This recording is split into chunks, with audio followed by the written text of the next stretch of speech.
in the bloody annals of Tudor history, where queens met their end under the axe and kings reveled in the tears of their subjects, there exists a story darker than execution itself. It is the tale of a woman who survived, but only by accepting complete humiliation. Anne of Cleves arrived in England as a promised bride, only to become a living symbol of royal contempt. Her crime was not treason, adultery, or witchcraft. No, her offense was something far more damning in the eyes of King Henry VIII. She failed to ignite his desire. This is not just a story of rejection. It is a story of calculated cruelty, where the vanity of a king poisoned an entire nation's perception of an innocent woman. History often remembers Anne as the lucky one, the queen who kept her head. But the truth reveals a far bleaker chapter, a survival bought at the price of dignity, where the real rot did not lie in the queen's body, but in the very heart of England itself. Before we step into the festering core of the Tudor court, help this channel grow. Leave a like and subscribe so you don't miss the next cruel tale history tried to hide. The year 1539 marked a turning point in Henry VIII's reign. England stood isolated in Europe, threatened by a Catholic alliance between France and the Holy Roman Empire. The king, now in his late 40s, had already discarded 2 wives, one divorced and one executed. He desperately needed legitimacy and security through marriage. Enter Thomas Cromwell, Henry's chief minister, who engineered a diplomatic masterpiece, an alliance with the Protestant Duchy of Cleves through marriage. Politics demanded this union. Emperor Charles V and France's Francis I had reconciled their differences, leaving England dangerously vulnerable. Henry's break with Rome had cost him crucial allies. His kingdom teetered on the brink of disaster. The German Protestant states offered salvation, and Anne of Cleves was the key. Her brother, Duke William, commanded great respect among Lutheran princes, making the match not a romantic fantasy, but a matter of national survival. But beneath this political necessity lurked Henry's personal anxieties. Once a vigorous athlete, the king had become a bloated, sickly tyrant, betrayed by his own body. Chronic ulcers oozed pus and blood, filling his chambers with the stench of decay. His physicians whispered of corrupted humors, while courtiers struggled to mask their disgust with perfumed handkerchiefs. This was a king who once dazzled Europe with his strength and charisma. Now he could barely mount a horse, his bulk supported by mechanical contraptions and loyal attendants. The irony was bitter.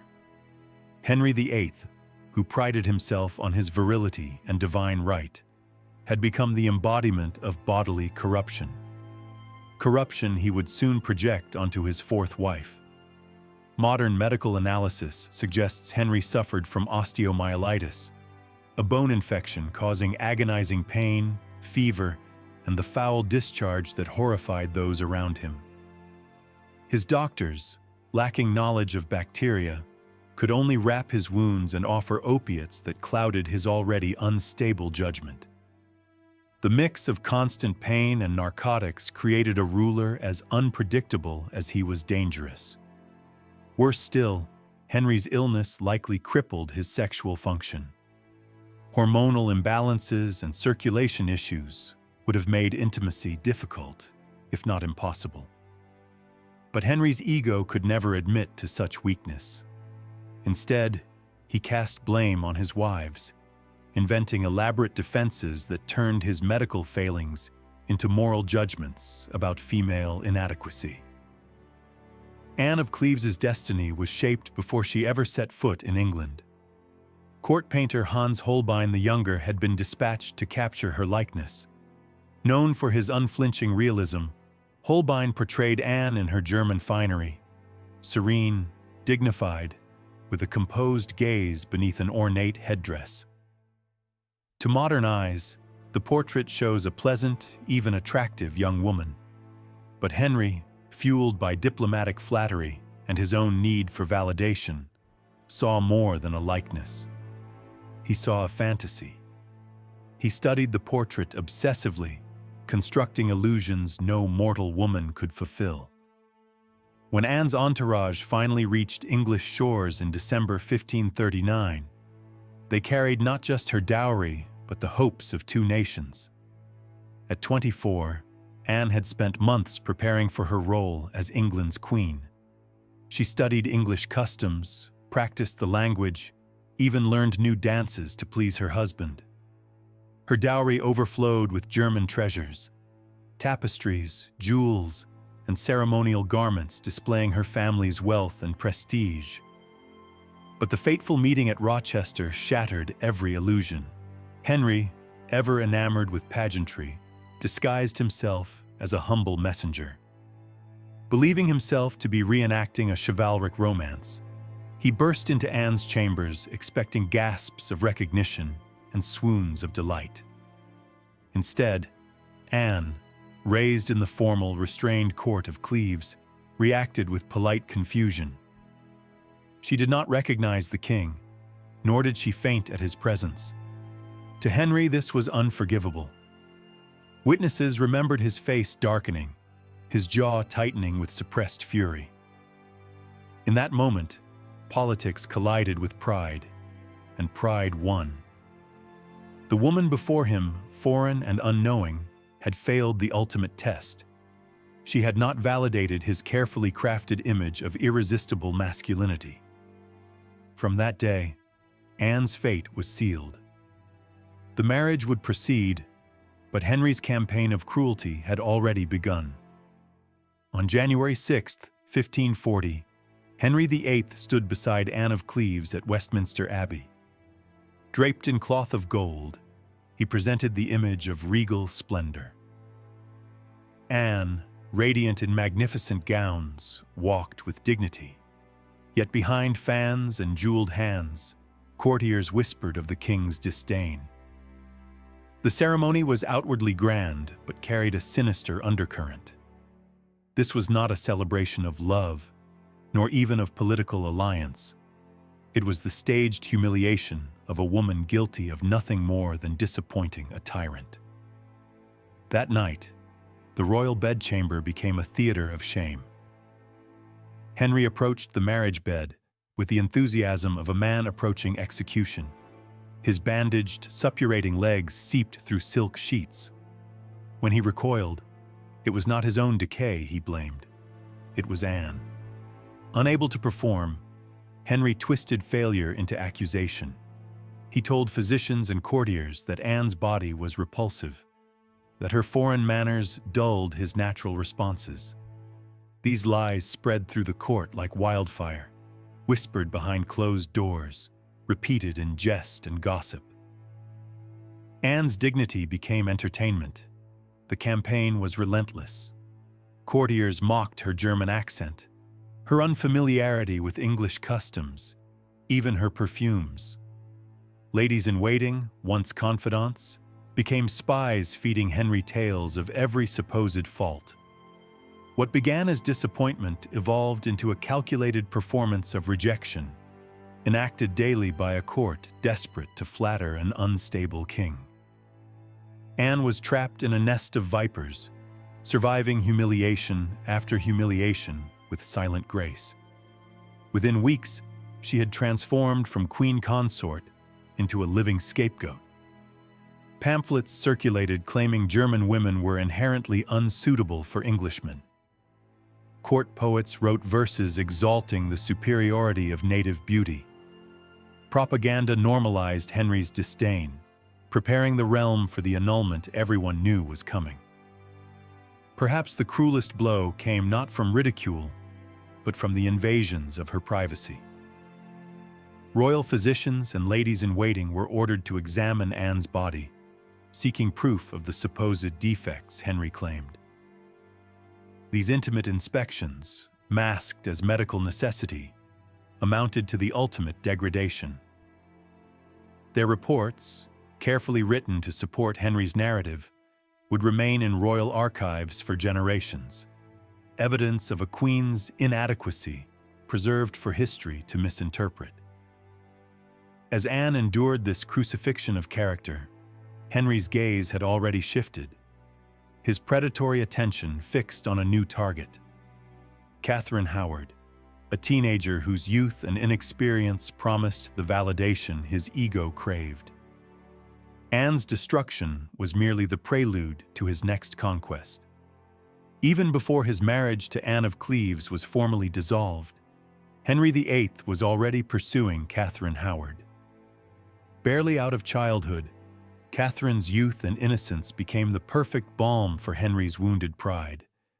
Her very presence stood as a weapon against Anne, a constant reminder of what the king desired and what he claimed to despise. Anne's position grew increasingly precarious. She was forced to attend court events where Catherine stood at the center of attention, while she herself, England's rightful queen, was sidelined. Smiling, clapping, and playing her part, Anne was made to witness the unraveling of her marriage in real time. Etiquette demanded composure, even as her replacement was paraded before her eyes.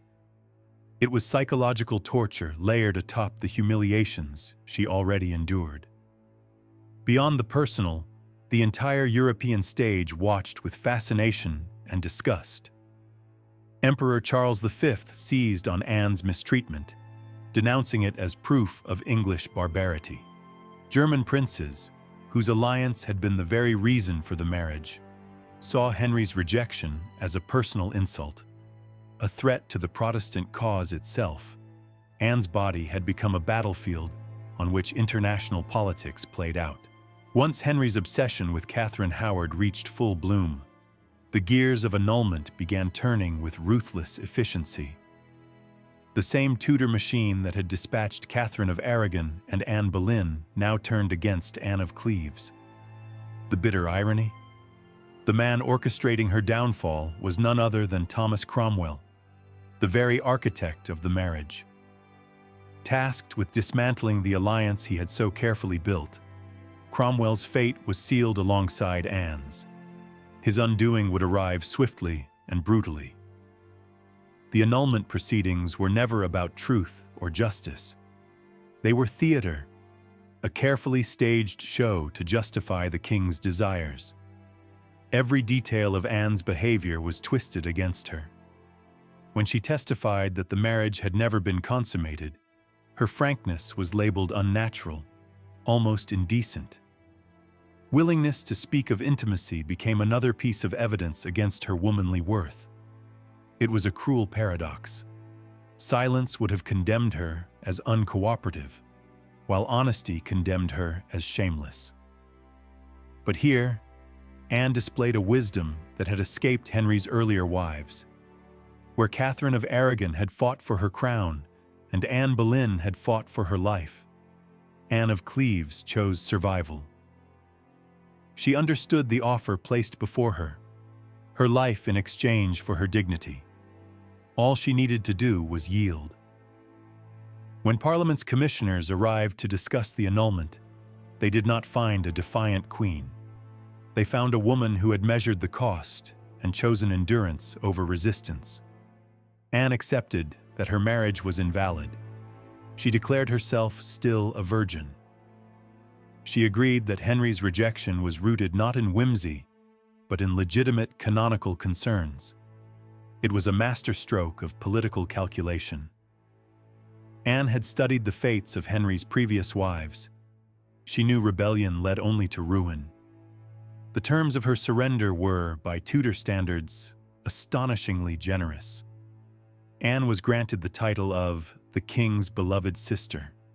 She received a substantial income, estates, and the right to remain in England with honor, so long as she never challenged the annulment. In return, she erased the scandal from Henry's reputation. By her compliance, the king's story became the official record. Their union had been a mistake of law, not an act of rejection. It was survival, pure and simple. But it was also more than that. it was a quiet victory. Anne had managed to escape Henry's wrath alive, something Catherine of Aragon and Anne Boleyn could never claim. Yet survival for Anne came at a devastating cost for Cromwell. On July 9, 1540, the very day Parliament annulled Anne's marriage, Thomas Cromwell was dragged to the Tower of London and executed. The man who had forged the Cleves alliance was destroyed for the same reason. He had given Henry what Henry no longer wanted. The symbolism was clear. Anne lived because she bowed her head. Cromwell died because he had dared to raise his, and Henry wasted no time in declaring his triumph.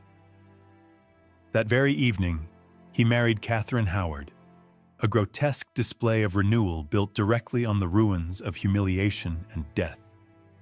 If Anne hoped her ordeal was over, she was wrong. Her new title did not shield her from one last cruelty. She was required to attend the celebrations of Henry's marriage to Catherine Howard. There she stood, smiling and offering congratulations to the girl who had supplanted her. The charade was complete.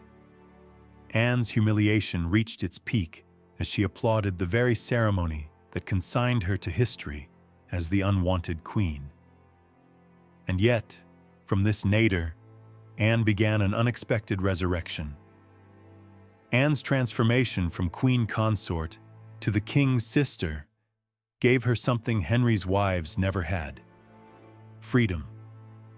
Released from the bedchamber and the suffocating politics of being queen, she carved out a new role for herself. Her estates provided not only wealth, but independence. At Richmond Palace, she built a household that became a sanctuary away from Henry's volatile court. Far from being the helpless victim that Henry had painted, Anne revealed an unexpected talent for management. She negotiated leases, improved agricultural lands, and diversified her income. She grew her fortune with shrewd efficiency, silencing those who had once mocked her capabilities. Anne's house became a gathering place for nobles, scholars, and artists. She mastered English, formed deep friendships among the aristocracy, and patronized learning and culture. She turned her disgrace into influence, her exile into a platform. Where Henry's other wives had been silenced by death, Anne of Cleves spoke through survival. From her refuge, Anne watched Henry's court with cautious detachment. She saw Catherine Howard rise to dizzying heights, only to fall to the executioner's block just 18 months later. The very girl who had been weaponized to humiliate Anne was swallowed by the same brutal system. It was a chilling vindication of Anne's choice to yield. She had traded pride for safety, and it had saved her life. As Henry's reign grew more violent and unstable, Anne's wisdom became all the more apparent. Each queen who followed met destruction. Anne alone endured. By the time Henry VIII finally died in 1547, Anne of Cleves held a rare and remarkable distinction. She was the only one of his wives still alive. She had survived the tyrant. She had kept her estates, her income, and her independence. She had carved out a quiet but meaningful life in the shadow of England's most infamous king. No longer the foreign bride mocked as the Flanders mare, she had become a respected noblewoman whose resilience was admired even by those who had once scorned her. Anne of Cleves lived on for another decade after Henry VIII's death. While the king's memory festered in the form of crumbling tombs and a blood-stained legacy, Anne thrived in the quiet life she had secured for herself. She became a fixture in courtly life, not as queen, but as a respected elder. Kings Edward VI and later Mary I treated her with courtesy, and she maintained her title as the king's beloved sister. She attended important ceremonies, and though she no longer wielded the direct power of a queen, she commanded respect through her wisdom and dignity. In 1557, Anne died peacefully at the age of 41. She was laid to rest in Westminster Abbey, the only one of Henry's wives to be buried there. Surrounded by nobility and foreign diplomats, her funeral was not the pitiful farewell of a disgraced woman, but the honored burial of a survivor. It was a final vindication. The woman who had once been ridiculed, rejected, and humiliated was ultimately recognized as part of England's royal fabric. Yet, despite her survival, Anne's story was long overshadowed by Henry's poisonous narrative. For centuries, she was remembered as the lucky wife, the one who escaped with her head still attached. The nickname stuck, as if survival alone erased the torment she endured.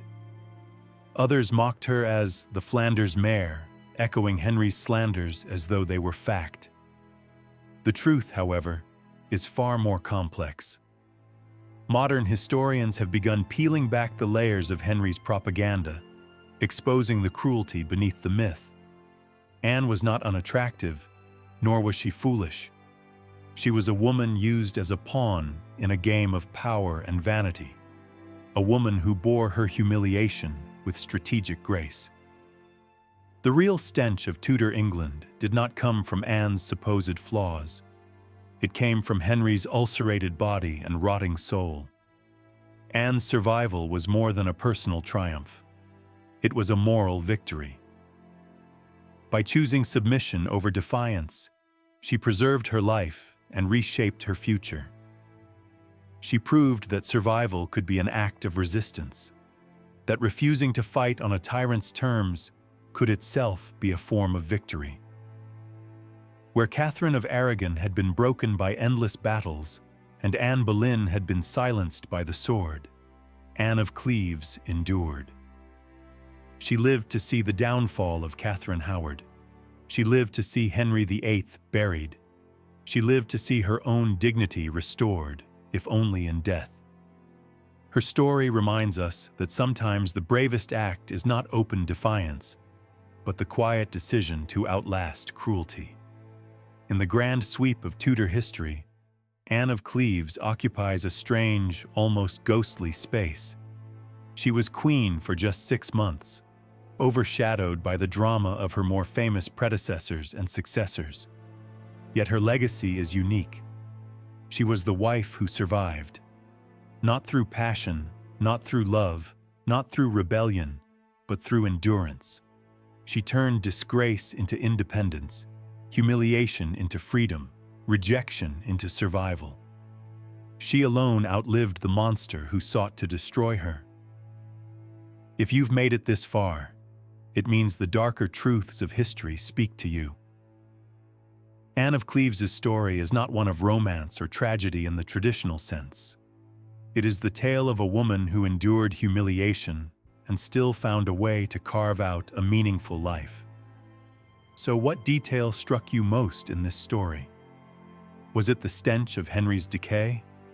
The cruel examinations disguised as medicine? Or the bitter irony of Cromwell's fall? Share your thoughts in the comments below. And don't forget, leave a like, subscribe to the channel, and join us as we uncover more stories that history books dared not tell. The tale of Anne of Cleves proves one thing above all: survival is its own kind of victory. Sometimes the greatest triumph is not in fighting monsters, but in refusing to become one yourself.